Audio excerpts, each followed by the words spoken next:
A wiesz, że wczoraj sprawdzałem, kto pochodzi znany z Siemiatyć?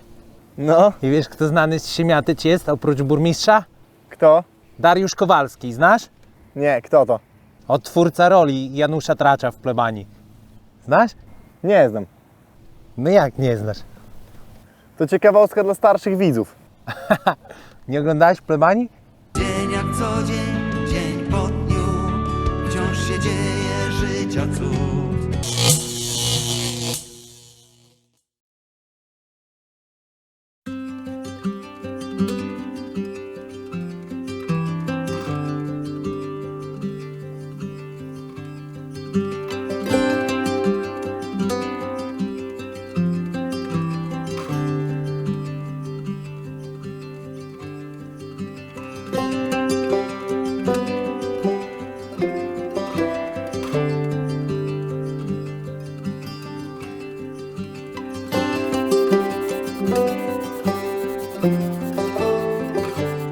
Dzień dobry, witamy serdecznie na kanale Preston Innovations Polska. Ja nazywam się Patryk Waleśko, jest ze mną. Bartek Iwaniuk. Spotykamy się dzisiaj na Wysoczyźnie Drohiczyńskiej, na zalewie w Siemiatyczach. Łowisko z dość dużą populacją ryb. Można tutaj złowić praktycznie każdy gatunek ryby karpiowatej. My nastawimy się na leszcze, ale jest duże prawdopodobieństwo, że będą również inne ryby, albo nawet będą dominowały inne ryby, ponieważ tak tu jest, że nigdy nie wiadomo, czego można się spodziewać i każdy dzień zaskakuje czymś innym. Jest jeszcze jeden cel, dla którego przyjechaliśmy do Siemiatyć. W najbliższy weekend będą organizowane tutaj zawody Grand Prix okręgu, w których udział weźmie Bartek. Po pierwszej turze udało mu się zdobyć jedynkę sektorową i ma wielką szansę na zdobycie tytułu mistrza okręgu. Dlatego ten wyjazd traktujemy również jako nasz dobry trening i pomoc w przygotowaniu Bartka do kluczowych zawodów okręgowych. Bartek, przyjechałem tu specjalnie po zawodach Grand Prix, żeby Ci pomóc, bo jak to mówią, co dwie głowy to nie jedna. Mam nadzieję, że dzisiaj przepracujemy bardzo dobrze tą sesję treningową. Być może coś połowimy. Tak jak wspominałeś, na Siemiatyczach bywa różnie. Raz możemy połowić dużo ryb, raz kompletnie możemy nic nie złowić. Zbiornik przepływowy na rzece Kamionka, prawy dopływ Bugu tutaj. Wędkujemy na wale, także trudne miejsce. No i jeszcze do tego wieje wiatr, a sprawdzałem pogodę, ma po godzinie 11 maksymalnie wiać. Dosłownie można powiedzieć, że tak jak na skoczni w Planicy. Także ciężkie przed nami wyzwanie. Postaramy się dobrze powędkować i mamy nadzieję, że nagramy dobry film, tak? A podczas tego weekendu będziesz najlepiej przygotowany jak tylko możesz. Także zapraszamy Was serdecznie na film i startujemy.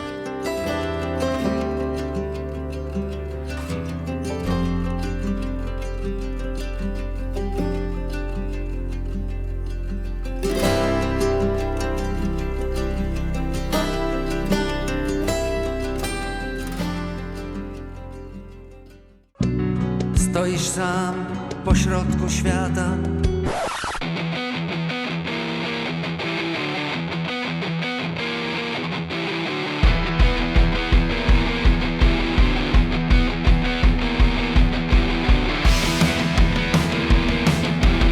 Pierwsza rybka dzisiejszego dnia, ciężko wypracowana, ale dobry prognostyk na później.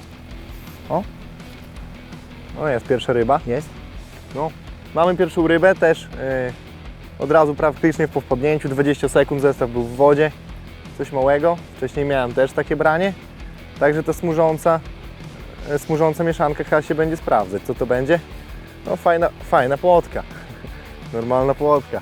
Łowię dość grube przypony, chyba aż na 0,13, bo spodziewam się dużych ryb. Nie wiem czy będą, ale takich się spodziewam, a też mam zestaw na sztywno z racji tego wiatru. Także jakiś tam przy zacięciu, żeby był bufor, no. No ale zobaczymy, mamy pierwszą rybkę. Na razie małe ryby.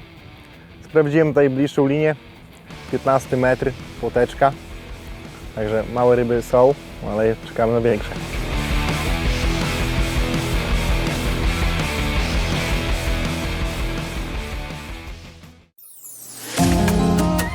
Na dzisiejsze wędkowanie przygotujemy mieszankę z firmy Sonu Bites, seria So Natural. Że tak powiem, możemy złowić tutaj każdy gatunek ryby, ale ukierunkowuje się na jakieś leszcze, być może duże krąpie, jakieś liny. Także wybrałem słodką mieszankę Sweet Skimmer w połączeniu z taką bardziej słoną mieszanką z nutą kolendry Black Lake. Rozrobię to w proporcji 1:1. Chcę, żeby ta zanęta była pracująca. Nie będę dawał dużo wody. I cóż mogę więcej powiedzieć. Sami zobaczycie, jakie będą efekty. Aż zgłodniałem.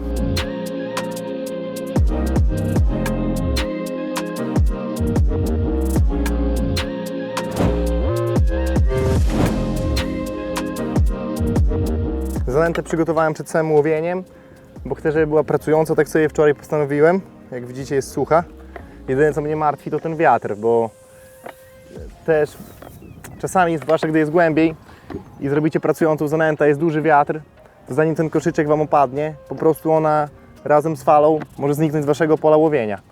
Dlatego będę używał Absolute Widow zamkniętego, żeby jak najwięcej tego docierało do dna i tam dopiero smurzyło. Zobaczcie, jak ona jest taka dość sucha. Znaczy dość sucha, jest po prostu sucha. Ciężko jest zrobić kulkę. Zrobicie, ale jest pracująca.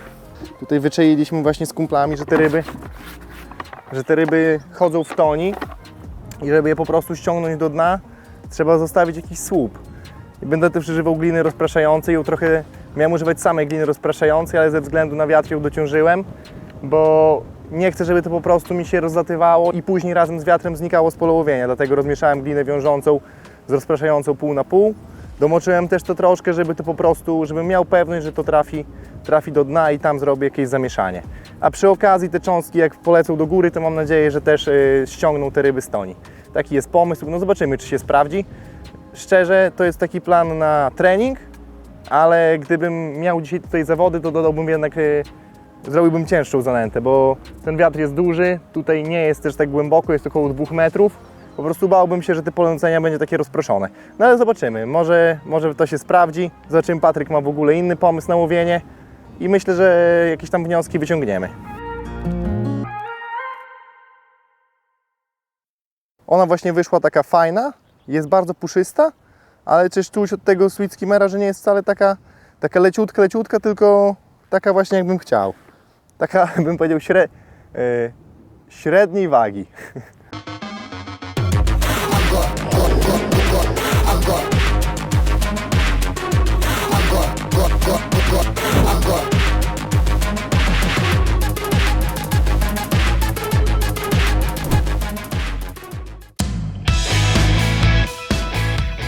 Dobra, jest duża ryba. Pierwsza, jakaś sensowniejsza ryba po 42 minutach wędkowania na dystansie 45 metrów. Coś tam telepie tą szczytóweczką. Nie jest to nic takiego wielkiego, ale jakieś tam punkty mogą być. Także już coś wiemy, że na tym 45 metrze jest życie.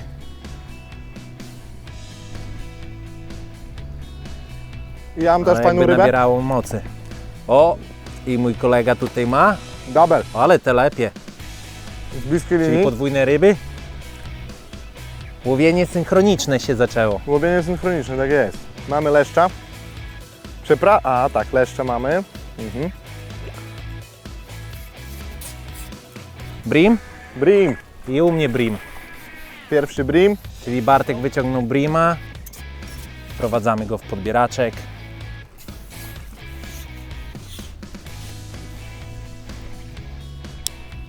Jest i on. No, są pierwsze leszcze po 35 minutach. W ogóle na 2 inne sposoby w tym samym czasie. Także zobaczymy, Różne jak linie. Różne linie też. Ja złowiłem z bliskiej, Patryk z dalekiej. A twój chyba większy, co? No, mój większy. No. Byłby ładny, ale ma jakiś tutaj skazę ma. Ale mój bardziej ładnie No, się twój uśmiecha. Twój ładniejszy, no, Dobra. a mój większy. Dobra. Dawaj go do podbieraczka.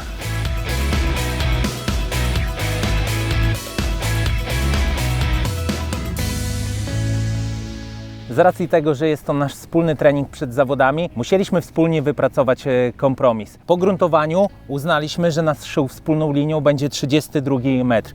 Tam zestawiliśmy dwa warianty taktyczne. Ja łowię zanętą, dość mocno domoczoną, którą podałem wstępnie za pomocą koszyka do nęcenia wstępnego. Dokładnie 7 takich koszyków z obfitą ilością robaków powędrowało na 32 metr. I ten na razie 32 metr sobie spokojnie czeka. Moment, Bartek ma rybę, a u mnie jest branie. Także coś się dzieje, u niego chyba jest większa ryba. Fajny już leszczyk, taki myślę, że pod kilogram będzie. Dość przyjemny. Przyjemny, fajny, zdrowy. Wziął z bliskiej linii, 15 metr, zanęcono samą zanętą. Wypuszczamy rybkę. Zobaczymy, czy czekają na nas kolejne. Trochę też się boję, łowię przy takiej bliskiej odległości. Często jest tak, że te leszcze odprowadzają, ale nie ma co ich męczyć i zaraz zobaczymy. Odpływaj, kolego, tylko nie przestrasz mi swoich ziomków. No ole, poszedł. Nieźle poszedł, co? Także możemy wrócić do opowieści, bo przed chwilą Bartek tutaj holował dosyć dużą rybę. Się przyglądałem na jego efekty. No i skończyliśmy na tym, że podałem na 32 metr koszyki do nęcenia wstępnego i to nasza była wspólna linia. Ja ją sprawdzę po godzinie wędkowania, czy tam po prostu już zakręciły się ryby. Wiadomo, tak, że trenowanie przed zawodami powinno skupiać się na tym, żeby był to trening oparty o ryby. Bez ryb ciężko jest wypracować jakieś wnioski. Z racji tego, że jest nas dwóch, zrobiliśmy jedną wspólną linię i każdy z nas ma jeszcze jedną linię zupełnie inną. Bartek łowi blisko ryby, okolice 15 metrów, a ja wędkuję na 45 metrze. Zwróćcie uwagę, jest już jego trzecia ryba. O, taki bliźniak jak tamten. Podobna wielkość. Delikatne bardzo branie. Byłem pewny, że to płotka, a tu miłe zaskoczenie. Haczyk N30. Mam też gruby dość przypon, bo to jest przypon aż 0,13, ponieważ mam na sztywno zestaw, sama plecionka i fluorokarbon. Często jak właśnie mówimy na bliskich odległościach i nie używamy federgumy, nic z tych rzeczy, to po prostu można zwiększyć grubość przyponu. Proste i dość skuteczne. Ryby, wiadomo, na sztywnym zestawie będą bardziej spadać, ale za to będziemy lepiej widać branie. Tak jak ten leszcz już mówiłem, to było dosłownie takie 2 razy szturnięcie i ryba. Rybkę wypuszczamy. O, chyba zanęta mu smakuje. Śleniwiec. O, już pięknie poszedł. No i nasz Bartek nie da nam dokończyć mówienia o naszej taktyce, ponieważ złowił kolejną rybę i co ja tylko powiem, no to on ryba. No i tutaj jest problem, żeby dopowiedzieć, tak czy inaczej. Wracamy jeszcze raz. Zwróćcie uwagę, wieje wiatr w naszą twarz, także się nie dziwię, że on łowi bliżej te ryby. No ale wracam do mnie, a postanowiłem, że zacznę od 45 metra. Podałem tam 6 koszyków window i zacząłem budować systematycznie linię. Dojeżdżamy już prawie do godziny wędkowania. Niestety z tego dystansu mam tylko 2 ryby, no i czas chyba się przybliżać z moim wędkowaniem na tą linię bazową 32 metra i sprawdzić, czy tam już te ryby się ustawiły i coś jest. Na tą chwilę widać, że Bartek przeszedł na dystans 15-metrowy i jemu to się zaczyna sprawdzać. Najprawdopodobniej zgania te ryby. Jeżeli chodzi jeszcze o łowisko, tak, zwróćcie tutaj uwagę, że wędkujemy na wale. Tutaj podczas zawodów będą 2 sektory. Jeżeli chodzi o głębokość, podczas gruntowania staraliśmy się szukać głębokości w okolicach 2-2,5 metra i taką właśnie głębokość osiągnęliśmy. Zbiornik jest praktycznie równy. Siedzimy na wale i tutaj przy samym brzegu też jest bardzo głęboko. Zbiornik w Ciemiatyczach to można powiedzieć, że to jest kompleks 3 zbiorników. Przed nami jest jeden zbiornik, po prawej jest zbiornik i my tutaj jesteśmy na zbiorniku nazywanym zbiornikiem numer 2. Zbiornik bardzo fajnie jest zarządzany tutaj przez lokalne władze, jak również okręg PZW Białystok jest dorybiany. Naprawdę można ciekawe ryby złowić, jak leszcze, duże płocie, trafiają się karpie, no i przede wszystkim są sumy. Tak? Zbiornik powstał w latach 70. XX wieku, więc tutaj była taka tendencja do wpuszczania tych sumów. No, zbiornik spełnia funkcje przede wszystkim, wiadomo, gospodarcze, ekonomiczne i rekreacyjne. My właśnie z tej rekreacji korzystamy. My siedzimy na wale i wędkujemy. Można skorzystać też z innej rekreacji na Siemiatyczach w postaci skorzystania z molo i basenowych przygód. No dobra, godzina, 2. Kolejny fish, nieduży. A i tam te ryby na tym 45 metrze manierują. Czas się przestawić na Na normalne wędkowanie roach za 30 punktów to na zawodach wyniku nie zrobi. Dobranoc.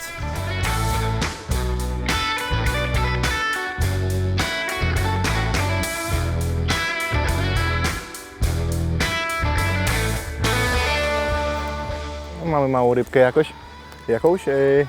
No cóż, moje podejście na dzisiaj, tak jak już mówiłem na wstępie, smużąca opcja, słabo domoczona zanęta, do tego glina wiążąca pomieszana z rozpraszającą, żeby trochę dociążyć tą rozpraszającą ze względu na wiatr.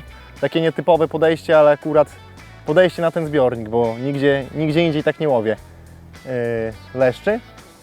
Co więcej, linie, dystanse, na jakich łowię. Tak jak Patryk wcześniej wspominał, mamy wspólny 32 metr, 32,5 metra dokładnie.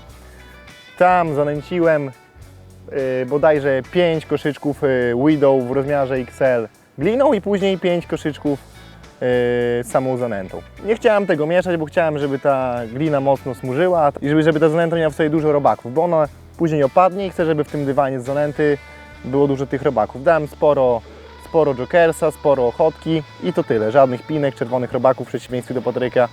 Takie podejście stricte na ochotkowate. To tyle, jeżeli chodzi o pierwszą linię. Łowiłem tam pierwsze pół godziny. Pomyślałem, że może jak damy tą smużącą mieszankę, te ryby będą szybko. Miałem tam 2 brania z opadu, złowiłem 1 płotkę. Drugą linię zanęciłem samą zanętą, sweet skimmer pomieszaną z Black Lake'iem. Podałem 4 koszyczki. Tam w tych koszyczkach, można powiedzieć, pół na pół zanęta z jokersem i z ochotką. Wróciłem tam po pół godzinie, w pierwszym rzucie złowiłem płotkę. Następnie seryjnie 3 leszcze. Było pewne tam trochę zamieszanie, też wypuszczamy te ryby z powrotem do wody. Nie wrzucamy ich do siatki, więc boję się, że po prostu przy tym bliskim łowieniu te leszcze będą się odprowadzać. Może tak być. No i po tych leszczach złowiłem jeszcze 1 płotkę, także z bliższej linii mam 3 leszcze i 2 płotki po godzinie. No. Posiedzę tu na tej bliższej linii, wkroiłem czerwonych robaków po tych leszczach, bo zacząłem łowić płotki, więc jakby moja reakcja w tą stronę, że może jest za chudo, że tych leszczy nie ma, bo zjadły, ale może być też po prostu, że te leszcze się odprowadziły. Teraz zarzuciłem, czekam na branie, zaraz zobaczymy, co się wydarzy. Czy będą te leszcze, czy nie. Miejmy nadzieję, że będą. Fajna płotka. Myślę, że taka koło 100 punktów. Trzeba łowić to, co jest, tak? Też dużo tak będę kombinować, zmieniać, nie będę się skupiać, żeby nałowić jak najwięcej tych ryb. Tylko chcę popatrzeć, dopasować jakieś robaki. Myślę, że robaki są dobre. Jedyne może, co na ten moment mam za myśl, to żeby trochę zgrubić to, dać czerwonych. Może te ryby będą większe. Tutaj trochę moja taktyka jest taka, może być myląca właśnie, znaczy mnie myląca, bo te płotki mogą bardzo iść do tej pracującej zanęty. Zawsze łowiło się te leszcze, no zobaczymy. No. Myślę, że jak będzie dużo leszczy, to one wyprą. Na pewno przyjdą, ale boję się, że te płotki będą w ilościach hurtowych i po prostu nie będą dawały tym leszczom się zatrzymać, bo jak przypłyną leszcze, to już tam będzie mało co na tym dnie zostanie, będzie wyjedzone. Mam jakąś rybę z daleka, ale małą, także nie widzę za bardzo różnicy między łowieniem blisko a daleko. Płoteczka. No te płotki nie są też takie mikro, jak ostatnio łowiłem na zawodach. Są takie, no, takie lepsze niż mikro. Medium. Dobra. Sprawdzimy teraz z haczykami. Pomyślałem, że jak te płotki biorą między leszczami, to można nastawić się tak uniwersalnie i uśrednić sobie ten haczyk, bo teraz łowię na spory haczyk. N30 w rozmiarze 16. Zejdę też trochę z rozmiaru żyłki, zobaczymy jak te leszcze, czy wytrzymają 0,11 Reflow Power, ale myślę, że tak. No i spróbujemy, no. Zobaczymy jak to będzie. Trochę zmniejszymy haczyk, przynętę, żeby łowić częściej. I zobaczymy, może między tymi właśnie płotkami te leszcze po prostu będą sobie pływać, bo czasami też tak jest, że te ryby po prostu się nie wykluczają.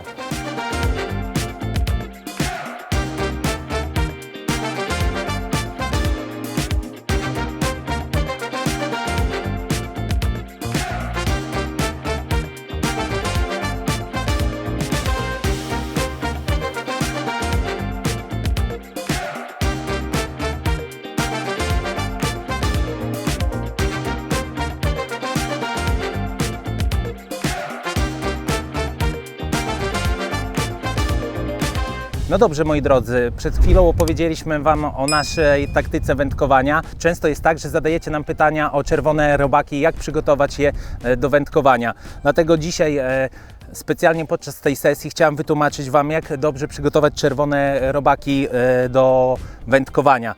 Ja będę dzisiaj wędkował za pomocą koszyka Absolute Window.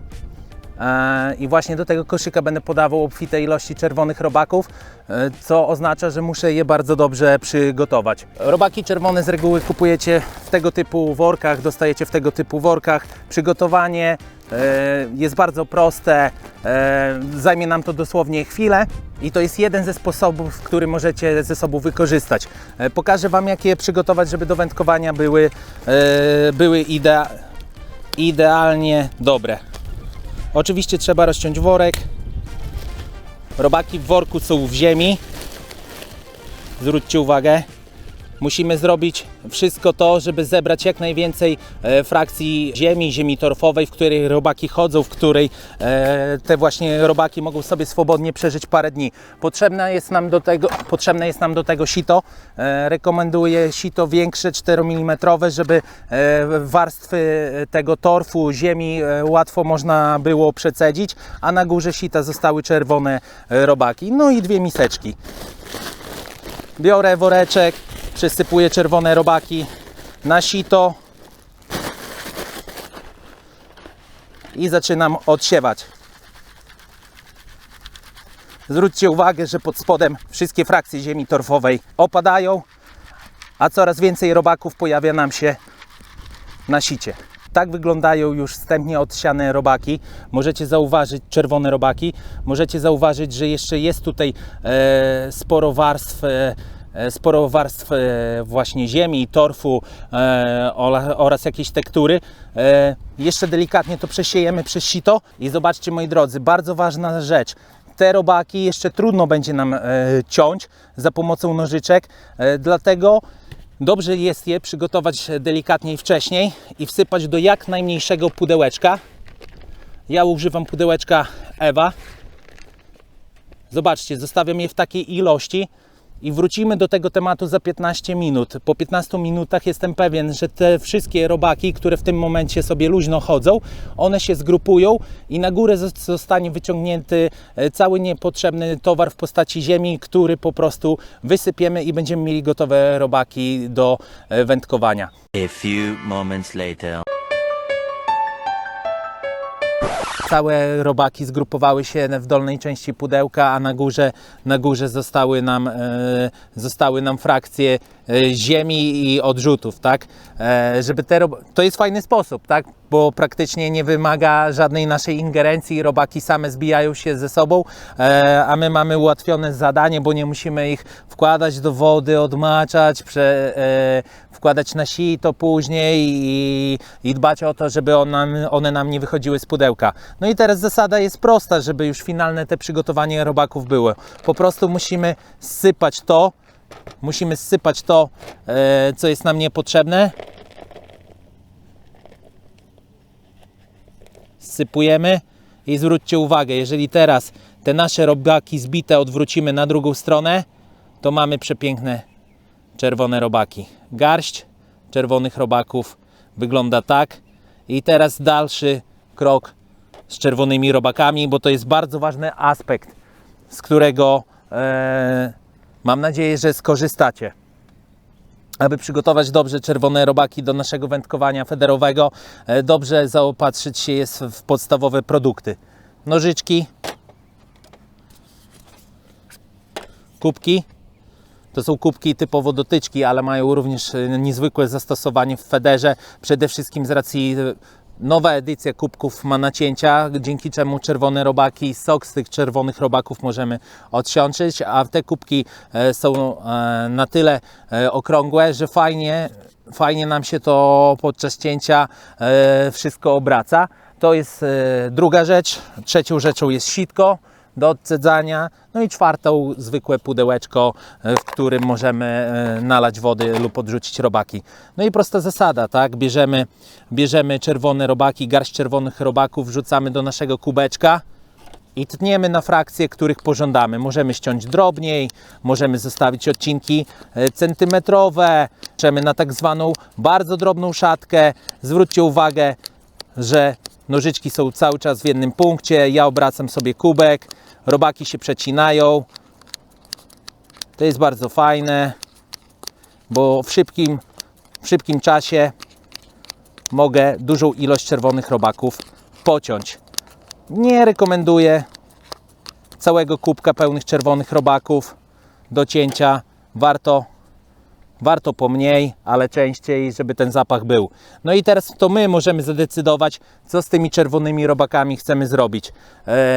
Nie na wszystkich łowiskach, przede wszystkim na łowiskach chimerycznych, na łowiskach już przełowionych, zapach tych robaków jest pożądany. Więc powinniśmy unikać tego zapachu na tych łowiskach chimerycznych. Jak to zrobić? Możemy po prostu odcedzić robaki dzięki otworom, tak? Lub po prostu za pomocą tego naszego bite strainera, czyli sitka, po prostu obmyć robaki, tak jak tutaj zobaczycie, paluszkami i zostaje nam tylko białkowa mięsna frakcja,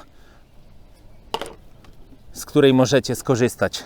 Również, jeżeli chcecie drugi sposób, żeby przed cięciem czerwonych robaków najpierw je umyć, też możecie skorzystać z tego sitka i za pomocą sitka myjecie robaki, odsuszacie i w tym momencie macie już frakcję opróżnioną.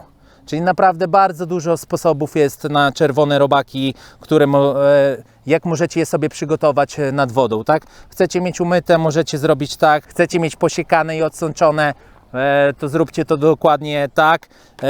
Chcecie jeszcze w inny sposób, zdecydujcie się na inny sposób. Jeżeli chodzi jeszcze o czerwone robaki, wielu z Was pyta nas o najlepsze sposoby zakładania czerwonych robaków na haczyk, dlatego właśnie w tym momencie zademonstruję jedne z tych najciekawszych, tych, które najczęściej mi się sprawdzają. Haczyk N30 sęp, rozmiar 14 i przygotowanie czerwonego robaka na hak. Nabijamy czerwony robak od dosłownie 2/3 od grubej części i przewlekamy przez haczyk na około długości 7 mm i tak prezentujemy czerwonego robaka do naszego łowienia.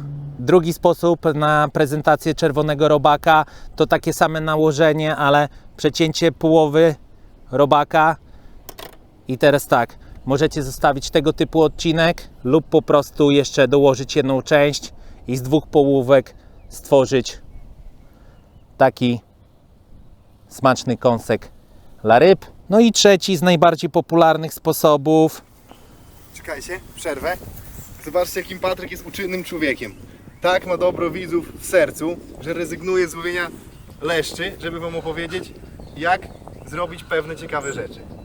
Także Patryk, fajnie, że jest takim czynnym człowiekiem. W nagrodę możesz wypuścić tego leszcza. No dobrze, no to właśnie chyba był ten trzeci sposób na czerwonego robaka, tak? Poczekaj. Dawaj go tutaj. Fajnie, że przyszedłeś. To widzom zademonstrujesz w takim razie trzeci sposób na zakładanie czerwonego robaka na kulkę. Zakładam robaka za końcówkę i przebijam go następnie bardzo blisko. Kolejny raz. Kolejny raz. Kolejny raz. Chwilka. To jest dość długa metoda. I jeszcze raz. Za sam koniec. Połaś? Wychodzi taka kuleczka. O taki sposób Ci chodziło? Dokładnie o ten sposób nam chodziło. Zobaczcie, trzecia opcja popularna zakładania czerwonego robaka na tak zwaną kulkę, ale ładnie się te dwa końce wiją. No, dobrze założony robak.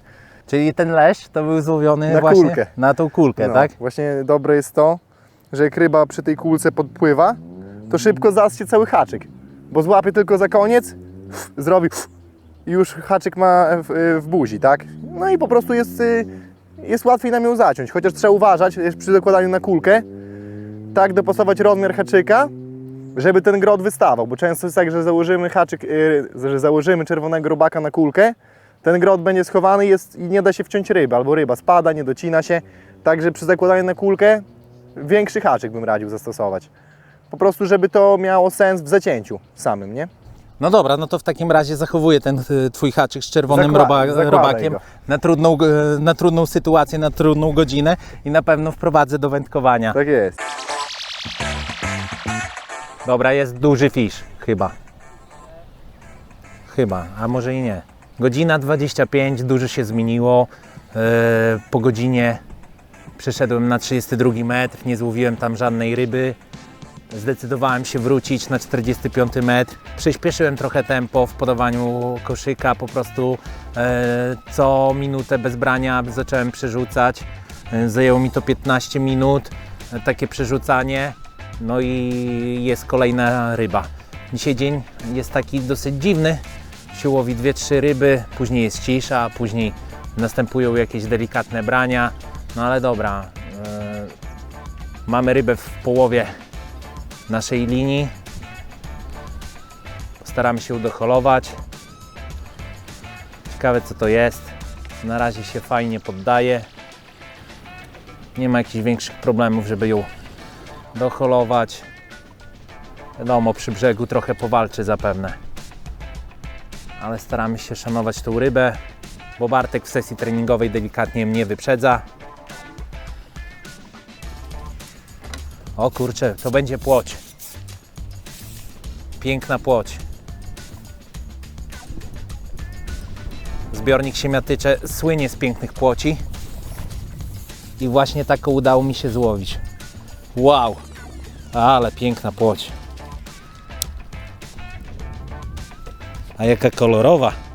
A oto moja płoć z zalewu w Siemiatyczach.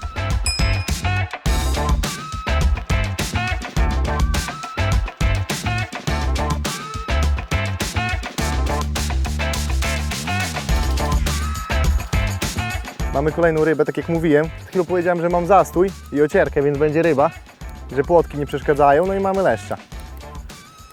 Mamy leszcza, zobaczymy jakiej wielkości. Taki standardowy? Nie, no chyba będzie największy.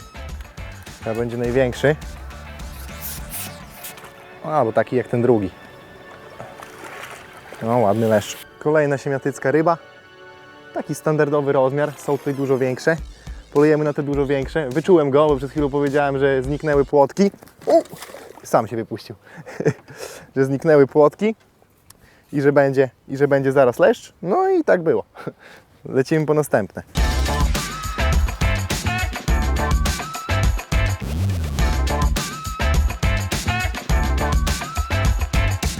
Nie minęło 10 minut od złowienia płoci i kolejna ryba na wędeczce. Odpaliły się te ryby. O, pod brzegiem zaczyna walczyć. Dobra, fish. Co to jest? Krąb? Ale ładny krąb. O, ja cię kręcę. Nawet nie spodziewałem się, że tu takie krąpie występują. Zwróćcie uwagę, jaki krąb sowitej wagi. Piękna rybka.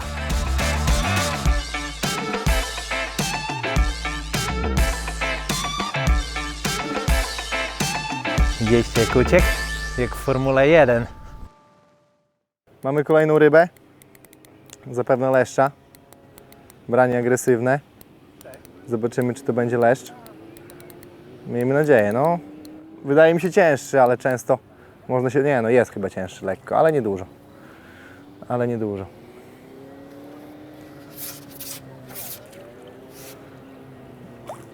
Spokojnie, panie leszczu.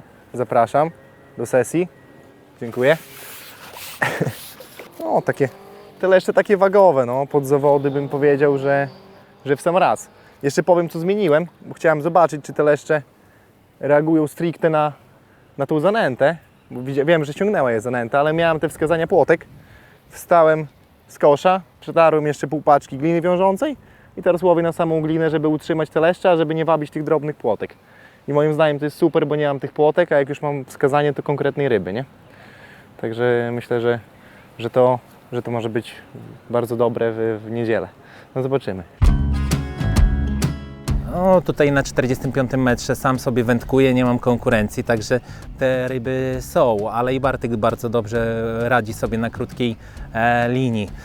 Czyli zobaczcie, udało się zacząć na 45 metrze od 5 koszyków window, nakręcać te łowisko po części jeszcze później z niego zejść na 32 linię i wrócić i te ryby potrzebowały czasu, ale tutaj jest jedna ważna kwestia. Do koszyka Windows zacząłem podawać większe ilości czerwonych robaków, kasterów, no i łowię już na haczyku na czerwony robak i to rybom na czerwony robak i to rybom odpowiada. Mamy drugą połowę maja, to już naprawdę tak jakby ostatni moment na złowienie pięknej płoci. Tutaj z opowieści kolegów, znajomych w Siemiatyczach wiem, że występują te płocie powyżej 40 cm. No nam się udało złowić piękną, ubarwioną płoć, 40 cm to by było marzenie, no ale mamy kolejną rybę, pewnie to nie płoć, gdzieś już tu na tafli się coś położyło, chyba to jest leszczyk. No i wracając do tych płoci, no mówię, już praktycznie jest ostatni moment na łowienie takich ryb, więc jeżeli macie jeszcze szansę skorzystać ze złowienia pięknej płoci, to teraz, bo później dopiero wrócą do Was jesienią. Dobra, mamy leszczyka, będziemy zaraz go podholowywać, ale pięknie się wykłada, złoty, ubarwiony, nie powalczył. Myślałem, że tutaj mocniejszy pojedynek stoczymy z tym panem zawodnikiem, a on spokojnie.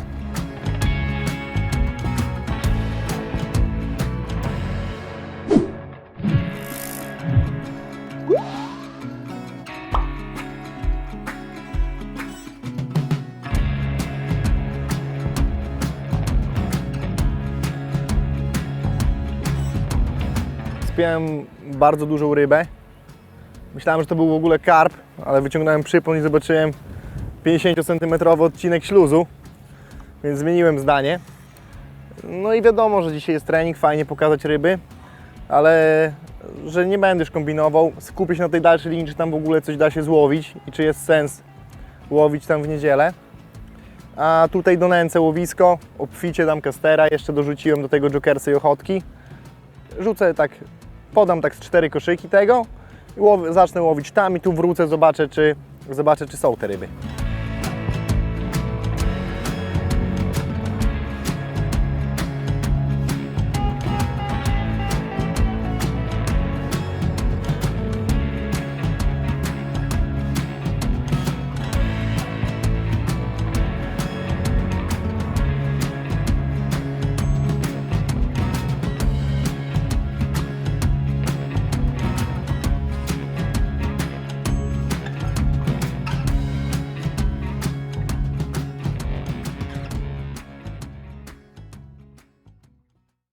No, mamy rybę. Chciałem tu sobie właśnie zestaw przygotować, żeby już odpuścić tym, żeby odpuścić tym rybom pod nogami. No ale nie dały sobie odpuścić. Nie jest jakaś duża ryba. Miałem przerwę, bo spiąłem piękną rybę i odeszły, ale sowicie im tam właśnie powiedziałem, że 4 koszyki i uciekam stąd. No i to właśnie był ten 4. No i jest leszcz. Także widać, że te leszcze by się tu trzymały, nie? No ale to już wiadomo, o co chodzi. Zobaczymy, czy damy radę ściągnąć je tam daleko, bo dzisiaj mamy, właśnie warto powiedzieć, że czasami z treningów można wyciągnąć bardzo błędne wnioski, bo dzisiaj na przykład mamy wiatr w twarz. Tu generalnie tak blisko tych leszczy się nigdy nie łowiło. A być może dzisiaj mamy ten mocny wiatr, jest tak jak jest i przyjdą zawody, czy tam przyjedziemy kiedyś indziej sobie na ryby, przyjdziemy na pewniaka i po prostu nic nie złowimy, bo będą inne warunki. Także warto przetestować też ten dalszy dystans i na pewno go nie odpuszczę też na zawodach. Taki leszcz wpuszczam, nie wiem, 600-700. Widać go? No, puszczę. Tylko tak bardziej Było widać? Jest w miarę czysta woda, nie? Mogę jeszcze jednego złowić, jak chcesz. No dobrze, przerwaliśmy nasze wędkowanie, żeby sprawdzić w próbie akwariowej to, jak pracują nasze miksy. Bartek, Ty dzisiaj wędkujesz na... Opowiadaj. No, tak jak mówiłem, wędkuję na suchą glinę. Teraz już jest w ogóle sucha. Tam na półce jeszcze doschła. No ale jest bardzo sucha. To jest pomieszana jakaś glina rozpraszająca z wiążącą. I do tego zanęta. Już ją trochę domoczyłem, bo już mi tam przeschła. Ale też jest w miarę taka mało kleista. Sypka. No i dobrze, i te swoje mieszanki dzisiaj, tak, czyli możemy już ujawnić tutaj widzom, że wędkujesz leszcze, tak, na dość krótkim dystansie. Podajesz mieszankę w jakim koszyku? Pokaż. Wędkuję takim podstawowym wire cage'em Na ile kratek? 6? na 6, no 6 dokładnie, na 6. krótkowcem. To jest Elka chyba. No to dosyć spory koszyk. No dosyć dużym obfitą koszykiem, ilość dużym podajesz. koszykiem. No tak jak już wiele razy dzisiaj wspominałem, ja wędkuję koszykami window, tak? Jeżeli chodzi o klasyfikację koszyków window, w 3 krótkich krokach można powiedzieć tak, niezwykle skuteczne, niezwykle precyzyjne i pozwalające podawać dużą ilość przede wszystkim przynęt. Dokładnie, tak? Tym wyróżniają się koszyczki window i właśnie nimi dzisiaj wędkuję. Za chwilę mała prezentacja, jak to wygląda w wodzie. No to co, nabijamy? No nabijamy. Ja, żeby tylko pokazać tutaj różnicę w koszyczku window, zaprezentuję to spinką, tak? Ja wrócę do swojego miksu, chciałem tylko przypomnieć, że mój miks to jest miks typowo zanętowy, jest to zanęta dosyć mocno nawilżona, przede wszystkim dzień wcześniej te frakcje zostały tutaj przyklejone, zbite, nie jest zbyt mokra, tak, w tym momencie, ale na pewno jest odpowiednio dociążona. Do koszyczków window nie ma takiego, nie powinno się robić dość mocno doklejonej zanęty, tak, ale czasami warto też złamać stereotypy i to po prostu zrobić inaczej niż wszyscy. Dobra, nabijamy? No ja już mam nabity już tam. 3, 4.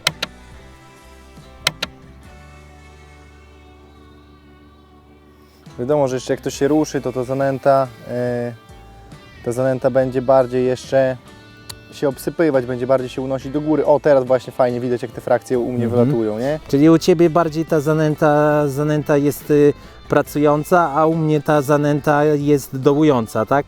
No dokładnie, jak u Ciebie to. No właśnie, widzicie, u mnie cały czas coś tam jeszcze wypływa, się osypuje, coś się podnosi, a u Patryka jakby od początku to po prostu się wysypuje i nie ma tej pracy. Robi się nie? taki kopczyk, tak? Tak jest.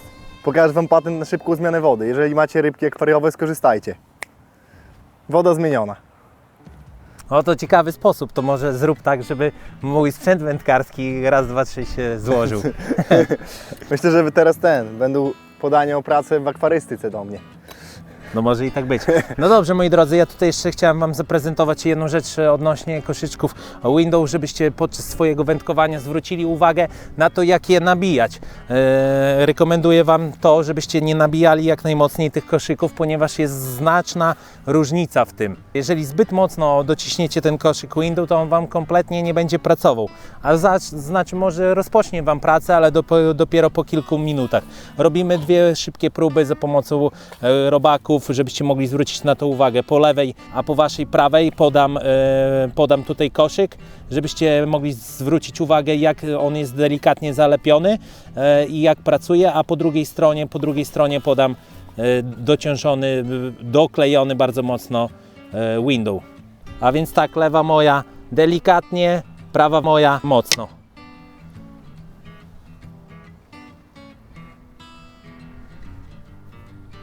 Z lewej strony już praktycznie koszyk cały się obsypał. Trwało to dosłownie kilka sekund. Zobaczcie, z prawej strony ani robaki nie wypadły, ani zanęta jeszcze się nie obsypała i to będzie trwało. I tak będzie jeszcze przez na pewno parę minut. No różnica jest duża. Kolosalna różnica, No. prawda? Także przy Waszym wędkowaniu, przede wszystkim łowieniu dynamicznym małych ryb, zwracajcie na to uwagę. Oczywiście, jeżeli łowicie na większej głębokości, to może zbyt lekkie tutaj dolepienie tego windowa, zalepienie nie jest wskazane, ale warto zwrócić na to uwagę. Brudna woda, czysta woda, zaraz zmieni się. No i woda zmieniona. No i dobra, jeszcze pokażę Wam jeden taki myk. Jak łowicie na przykład zanętą, gliną niepracującą, ale na przykład chcecie, żeby coś zostawało po wpadnięciu koszyka na dnie, a część się unosiła, to ja robię to w ten sposób, że mam na przykład 2 mieszanki. Jedna to musi być glina wiążąca, taka dość mocno domoczona, żeby spowolniła pracę, a druga to może być pracująca zanęta, tak jak tutaj, albo glina rozpraszająca. Pokażę Wam z gliną rozpraszającą. Chodzi o to w tym wszystkim, żeby najpierw nabrać trochę tej mieszanki pracującej i z dwóch stron oblepić ją tą gliną.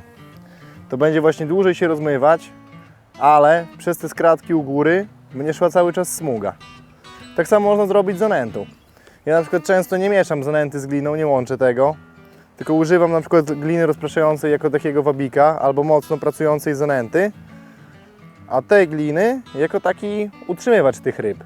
Wiadomo, jak jest lekki towar, te duże ryby wejdą, to wszystko tam lata. A jak użyjemy ciężkiej takiej mieszanki, to się nam wyścieli na dnie i mimo, że te ryby będą zwabione przez tą pracę, jeżeli żerują gdzieś w tonie, czy tam pływają, czy bytują, to zainteresują się tym, co leży u nich na dnie, na ich stole i zaczną pobierać przynętę z dołu. No bo jeżeli łowimy federem, no to będziemy mieli tą przynętę na dnie, jeżeli nie łowimy jakieś pływające robaki i inne rzeczy. I dlatego używam tej gliny, żeby po prostu, żeby te ryby zobaczyły, że mogą pobierać pokarm z dna i to się nie unosi, kiedy one tam pływają aż tak mocno.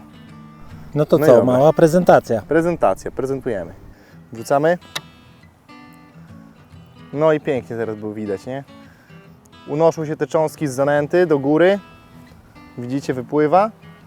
A to się obsypuje. O, fajnie pracuje teraz ta zanęta. Aż wypływa na wierzch, nie? O, i te cząstki cały czas się uwalniają. Tak jak widzicie, jak frakcja pracuje, a cząstki tej gliny jakby uczepują. Przy podciągnięciu to będzie też taki zawsze takie wyfrunięcie tego towaru, a ta glina będzie po prostu się ścielić. W takim razie kończymy ten etap filmu związany z próbami akwariowymi. Druga część, druga tura, tak? Druga Popołudniowa tura przed nami. Jeszcze chwilę powędkujemy i przyjdzie czas na finalne wnioski. I podsumowanie, dokładnie.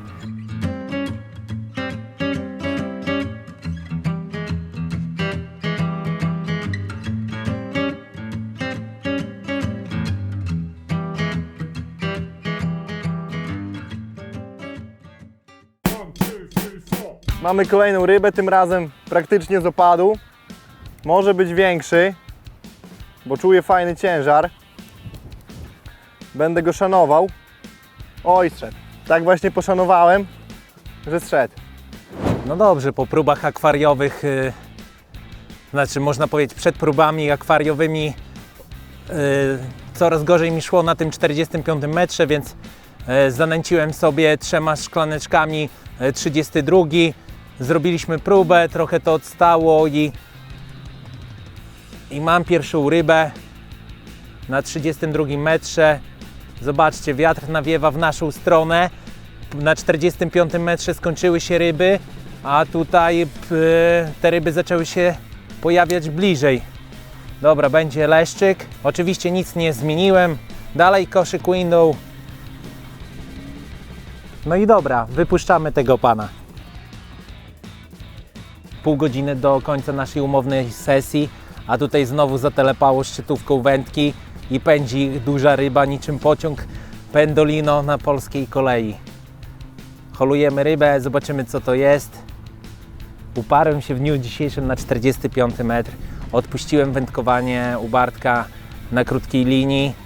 Nie chciałem już mu wchodzić, żeby mógł sobie spokojnie dowędkować tą sesję i wyciągnąć jak największą ilość wniosków. A ja skrupulatnie 45 metr. Trenuję przy tych warunkach pogodowych. Nie jest to łatwe, ale jakoś idzie. No zobaczmy co to będzie za ryba. Czy taka ryba, która podbija wynik? Oby, bo jeszcze mi takiej ryby w dniu dzisiejszym, delikatnie mówiąc, brakuje.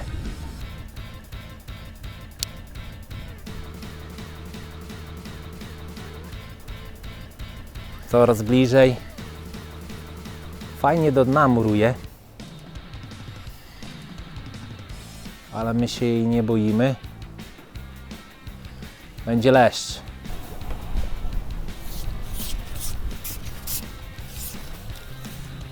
Bierzemy go. Chyba największy z tych dzisiejszych, które udało mi się złowić.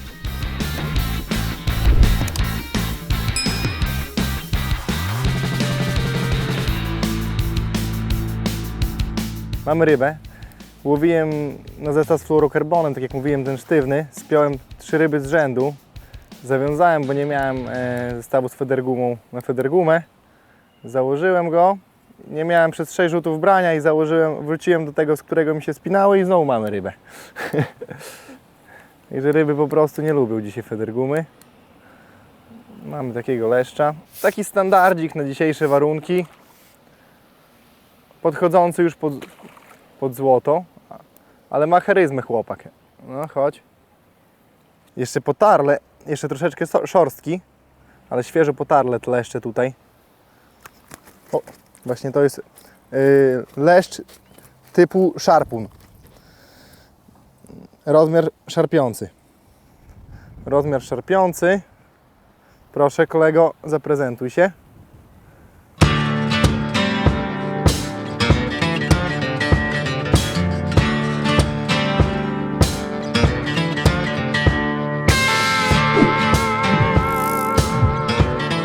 Zapraszamy kolegę w niedzielę na powtórkę.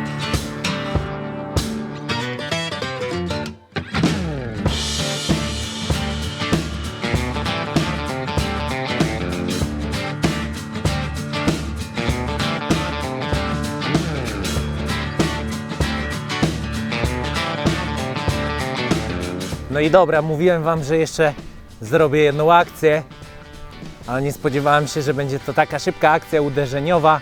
Koszyk ledwo spadł do wody i od razu branie. W tym momencie ryba stawia mi największy opór. Jestem ciekaw, co to może być, bo takiego holu jeszcze dzisiaj nie miałem. No i nie ukrywam, że zagrałem w bank. Do mojej mieszanki dodałem jeszcze białych robaków. Wygrubiłem przynęty na zestawie. Zobaczcie, ryba ucieka w prawą stronę. Co prawda dużego oporu nie czuć, ale to może być jakaś zupełnie inna ryba, której jeszcze dzisiaj nie złowiłem. Oby ten hol mi się udał. Sam jestem ciekawy, co pobrało mój zestaw. Oj, chyba znowu krąb. Jeszcze w ziele wszedł. Mamy go.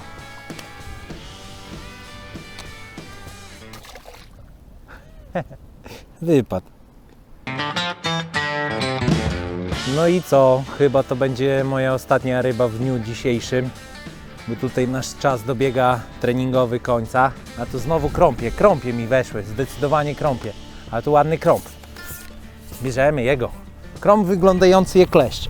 Myślałem, że to piękna płoć, bo ta ryba jest mocno ubarwiona, ale niestety to tylko i wyłącznie krąp, chociaż taki krąp również cieszy na wodzie przepływowej i nieczęsto spotykany okaz. Ale ładnie odpłynął. A tutaj dalej wieje. Kolejna ryba. O, myślałem, że już spięła się, ale nie. Bije jak leszcz. Rozmiar standard. Kolejny leszcz. Jeszcze widać zniszczony potarle. Płetwy rozczapieżone takie. Tutaj też. No cóż. Dziękuję, że wpadłeś, kolego. I do zobaczenia. Mam nadzieję, że jak już będziesz miał z 4 kilo. Nie w tę stronę, ziomek. Poszedł. Jak na morzu wieje. Jak na morzu. No ja powiem wam, że będę płakał. 10 w skali Buforta. Przyszło nam skończyć już wędkowanie. Mamy godzinę 14. Ryby dopisały. Jakieś wnioski wyciągnięte. No zobaczymy, czy się przełożą na zawody. Na tym łowisku bywa tak 9 na 10 razy, że się nie przełożą, ale warto próbować. No dobra, Bartek, wnioski wyciągnięte, ale w końcu jakie to są wnioski? No, wnioski są takie. Wniosek jest jeden. Jak się złowi leszcza, to trzeba dużo robaków wsypać. A przede wszystkim, nie no, tak już poważnie, no to z dzisiejszego wędkowania to zauważyłem, no to że ryby reagowały na tą smużącą mieszankę. Miałem brania nawet i z opadu niektórych leszczy, także myślę, że to było dobre. Co do odległości też, no na dzisiaj odległość byłaby wybrana, tak nie wiadomo jak to się przesunie w czasie w przyszłych dniach. No dzisiaj ryby akurat były blisko, no na pewno to trzeba też zapamiętać, bo to takie niestandardowe dość tutaj jest. Czyli z naszego treningu wyciągniesz przede wszystkim taką informację, tak, że jeżeli wiatr nawiewa w twarz, to jest możliwe, że te ryby po prostu ustawią się bliżej, tak? Linia, którą ustawiliśmy jako wspólną, czyli 32 metr, kompletnie nam nie zagrała, a to była Twoja linia, o której Ty zadecydowałeś. No, miała być najlepszą linią, No. no wyszło, że była najgorsza, tak? A sprawdziły się linie alternatywne, tak, na których było budowanie te łowiska. U mnie 45 metr, który bardzo mocno przełowiłem, a u Ciebie, Bartek, dokładnie to był który metr? No dokładnie 13 prawie, że metr. No, także bardzo bliska linia, No. niespotykane tutaj wędkowanie na No tak tak, bliskiej linii. Tak czy inaczej, no przynęty też grają dużą rolę, tak, ale to jednak ta lokalizacja tutaj wyznacza przede Tak. wszystkim tryb pracy ryb. Fajnie, bo też mogę Ci podpowiedzieć z mojej strony, że te ryby, które ja łowiłem, zobacz, to były ryby różnorodne, bo przede wszystkim parę sporych krąpi, Dokładnie. było też trochę leszczyków, trafiła się ładna płoć, parę mniejszych płoteczek, to wszystko było zbudowane z zanęty, ale w pewnym momencie miałem takie wrażenie, że ta zanęta jest jej po prostu może zbyt dużo, tak? Myślę, tak, że to tak, te no. przynęty chyba Ja grały rolę. też odebrałem takie wrażenie, bo łowiłem samą zanętę, te leszcze łowiłem, nagle złowiłem kilka płotek, zacząłem łowić gliną i te leszcze wróciły, tak? Także myślę, że za dużo zanęty to też jest niedobrze, może jakoś, nie wiem, te leszcze się przedstawiają zapachem, smakiem, nie wiem, ilością robaków. No na pewno trzeba dozować mądrze te robaki i reagować na zmiany w łowisku, tak? No ja teraz też łowiłem, miałem jakieś obcierki, nie mogłem nic zaciąć, zmieniłem koszyk na mniejszy, żeby mniej podawać towaru i od razu łowiłem rybę. Także no trzeba reagować na to, co się dzieje i no po prostu myśleć jak tam ta sytuacja wygląda na dnie i się dopasować do tego. Tak czy inaczej, niedzielne zawody raczej szykują się z tych trudnych, ale mam nadzieję, że to, co przepracowaliśmy, przełoży się na Twój wynik i że będzie dobrze. No, z całego serca życzę Tobie powodzenia. Dziękuję. Mam nadzieję, że dobrze zaprezentujesz się tutaj w Siemiatyczach. Cieszę się z dzisiejszej sesji treningowej. Parę fajnych rybek. Szkoda, że zabrakło nam tej dużej ryby, no ale za to obróciliśmy to w ilości innych ryb. Także No, dokładnie. Przeważały takie leszcze 500-800 punktów. Fajne rybki na zawody. No zobaczymy jak to będzie. No. Teraz presja już jest na mnie nałożona, to może zmotywuje. dasz radę, poradzisz No. sobie. W takim razie dziękujemy Wam serdecznie, że byliście z nami. Oczywiście zapraszamy na kolejny film na kanale Preston Innovations Polska. No i tutaj przede wszystkim lokalną społeczność przed wielkimi zawodami, które odbędą się w lipcu. Zapraszamy do subskrypcji i oddawania komentarzy w kwestii naszego występu. Także dziękujemy bardzo. Do zobaczenia, trzymajcie się.